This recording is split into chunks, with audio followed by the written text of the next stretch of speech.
Hi, it's Christy in the Rada Cutlery Kitchen. Today I'm going to make a warm bacon cheddar chicken dip, and it's made with the Rada Quick Mix Bacon Cheddar Dip.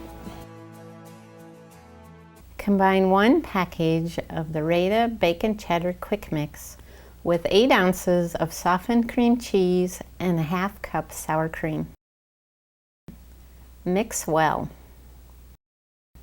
Stir in 1 can of chicken that has been drained and 1 cup of shredded cheddar cheese.